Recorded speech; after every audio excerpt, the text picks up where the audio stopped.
semua. Perkenalkan, nama saya Erlina Fisa. Saya merupakan mahasiswi program studi Tadris IPA Fakultas Tarbiyah dan Ilmu Keguruan Universitas Islam Negeri Salatiga yang akan mengikuti cabang lomba mikro teaching yang diadakan oleh Fordetak 2020. Assalamualaikum warahmatullahi wabarakatuh. Waalaikumsalam warahmatullahi wabarakatuh. Selamat siang anak-anak. Siang, Bu. Gimana kabarnya pada siang hari ini? Alhamdulillah baik. Sebelum pembelajaran pada siang hari ini kita mulai, lebih baik kita berdoa bersama dulu. Berdoa dimulai. Bismillahirrahmanirrahim. Sekarang Ibu absensi terlebih dahulu ya anak-anak. Ya, Bu. Mbak Regina Amelia Minda, Hadir. Mbak Niki Mugiminati, Mbak Eda, hadir. Nah, sekarang kita akan belajar tentang apa ini anak-anak, materi yang kita akan pelajari pada siang hari ini. Kita sekarang mau mempelajari tentang getaran.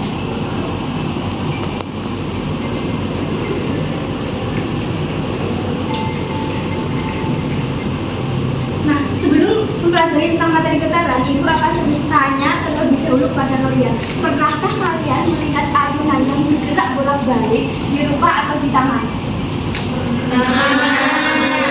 Kenapa ya ayunan itu bisa bergerak bolak-balik? Karena ada banyak awal dorongan gravitasi. Dan Ibu tanya lagi, menurut kalian bagian mana sih yang disebut satu getaran itu? Satu getaran melalui titik keseimbangan dan kembali ke posisi semula. Sekarang Ibu akan tunjukkan. Sebelumnya Ibu akan menyampaikan tujuan pembelajaran pada siang hari ini. Itu ada 5. Yang pertama, Ibu harap kalian dapat menjelaskan pengertian getaran, kemudian dapat menjelaskan pengertian periode dan frekuensi serta hubungannya. Yang ketiga, kalian dapat menghitung frekuensi dan periode dari data suatu getaran. Kemudian yang keempat, kalian dapat mengumpulkan simulasi data hasil getaran yang disajikan oleh saya nanti. Yang terakhir itu menunjukkan hubungan frekuensi periode melalui perhitungan data hasil percobaan. Sekarang Ibu akan tunjukkan gimana sih getaran itu. Nah, pengertian getaran adalah gerakan bolak-balik melalui titik keseimbangan. Nah, di sini ada contoh. Dari A ke B ini disebut sebagai 1/4 getaran, kemudian B ke C juga disebut 1/4 getaran. Dari A ke B kemudian ke C itu setengah getaran. Ibu akan tunjukkan kepada kalian ya. Ini kan getaran adalah gerakan bolak-balik melalui titik keseimbangan. Nah, titik keseimbangan itu gimana sih Bu? Jadi titik keseimbangan itu ketika Ibu meletakkan benda ini di tengah dan benda ini itu diam atau stabil, itu yang dinamakan keseimbangan. Kemudian sebelum kalian lanjut mempelajari getaran, kalian harus tahu unsur-unsurnya terlebih dahulu. Nah, Ibu kan ini melalui titik keseimbangan, kemudian Ibu simpangkan ke sini, itu namanya amplitudo. Dari posisi di keseimbangan sini, saya geser ke sini, tadi namanya apa? Amplitudo. Nah, kemudian gimana sih Bu dikatakan satu getaran itu? Jadi dikatakan satu getaran itu dari misalkan ini posisi ke A, terus ke B sama ke C. Dikatakan satu getaran itu dari posisi A, saya lepaskan, dan kembali lagi di sini, itu dinamakan satu getaran. Paham anak-anak? Paham.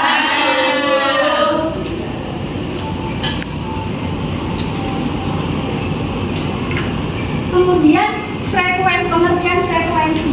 Frekuensi adalah banyak getaran yang terjadi dengan rumus N/T, di mana N adalah waktu, N adalah jumlah getaran, dan T adalah waktu.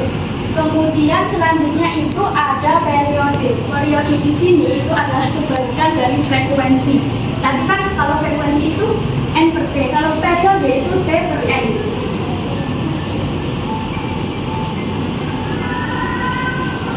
Hubungan periode dengan frekuensi itu berbanding terbalik ya anak-anak. Kemudian contoh getaran itu di sini ada 3, ada ayunan, blitar, dan jarum jam. Kemudian selanjutnya untuk contoh soal supaya kalian nanti mengerjakan RPU dengan mudah, Ibu akan berikan contoh soal ini. Balur berlayar dari A ke C, ke A, ke C, dan ke A selama 4 detik. Berapa amplitudonya? Jadi amplitudonya itu yang ini ya anak-anak, 10 cm. Amplitudonya 10 cm.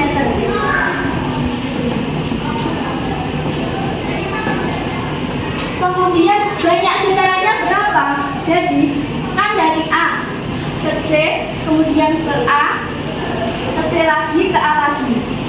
Jadi ada 2 getaran. Getarannya ada 2. Kemudian frekuensinya berapa? Frekuensi tadi kan rumusnya N per T. N-nya berapa? N-nya 3. N-nya 2. N per T waktunya berarti 4 detik. Jadi frekuensi 2/4 ini bisa disederhanakan ya anak-anak, dibagi 2 pembina sama pengikutnya.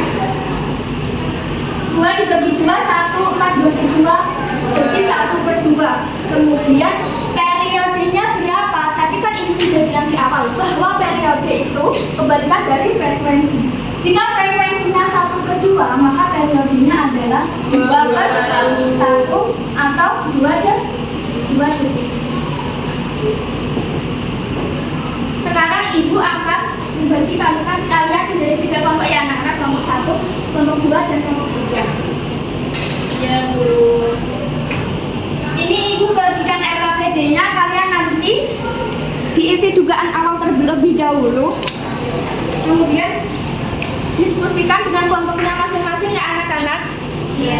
Kemudian di dalam RKPD itu kan ada tabel ya, nanti tabelnya isi sesuai dengan yang sudah Ibu berikan ini, yang ada di PPT. Paham anak-anak?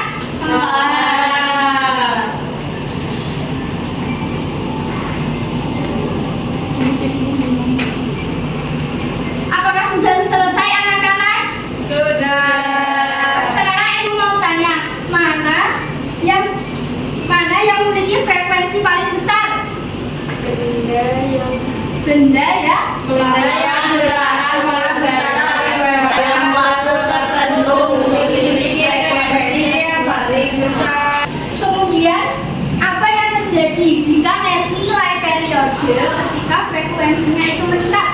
Jika frekuensinya meningkat, maka nilai periode akan semakin kecil. Kemudian dari ketiga data itu tadi, apakah periode dan frekuensi itu memiliki apakah berbanding terbalik? Iya, periode dan frekuensi berbanding terbalik. Baik, kalian pintar anak-anak. Sekarang Ibu mau coba kelompok 3 kelompok 2 menyampaikan hasil kesimpulan yang telah didiskusikan dari kelompoknya tadi. Nah, dari hasil perhitungan yang didapat, ini dapat disimpulkan bahwa getaran merupakan gerak bolak-balik yang terjadi melalui titik kesetimbangan. Setiap gerakan lengkap dari titik awal kembali ke titik semula. Itu disebut satu getaran. Sedangkan frekuensi merupakan jumlah getaran pada setiap detiknya. Keduanya memiliki hubungan berbanding terbalik. Semakin besar frekuensinya, maka semakin kecil periodenya. Dan sebaliknya, hubungan ini dapat menunjukkan bahwa gerakan getaran memiliki pola yang teratur. Oke, tepuk tangan untuk kelompok 3. Sekarang mari kita melakukan refleksi ya anak-anak. Ibu akan menanyakan kepada Mbak Elita, mana tadi yang dimaksud satu getaran. Jadi satu getaran itu dimulai dari titik A ke B, ke C, dan ke B, dan kembali lagi ke A. Oke, pintar Mbak Elita. Tepuk tangan untuk Mbak Elita. Nah anak-anak, terima kasih atas perhatian kalian yang telah mendengarkan penjelasan dari Ibu. Kurang lebihnya Ibu mohon maaf. Sedikit kata-kata motivasi dari getaran kecil muncul suara dan gerak. Dari usaha kecil kalian akan menjadi prestasi yang lebih besar di kemudian hari. Nah, kemudian dari Ibu, kurang lebihnya mohon maaf. Sebelum Ibu tutup pembelajaran pada siang hari ini, lebih baik kita berdoa dulu bersama-sama agar ilmunya bermanfaat bagi orang lain. Berdoa dimulai. Alhamdulillahi Rabbil Alamin. Kurang lebihnya Ibu mohon maaf. Wabillahi taufiq wal hidayah. Wassalamualaikum warahmatullahi wabarakatuh. Waalaikumsalam warahmatullahi wabarakatuh. Saya Erina Fisa dari program studi Tadris IPA UIN Salatiga mengucapkan banyak terima kasih kepada Dewan Juri dan seluruh panitia Fordetak tahun 2026 atas kesempatan yang telah diberikan. Mohon maaf apabila terdapat kekurangan dalam pembelajaran ini. Wabillahi taufiq wal hidayah. Wassalamualaikum warahmatullahi wabarakatuh.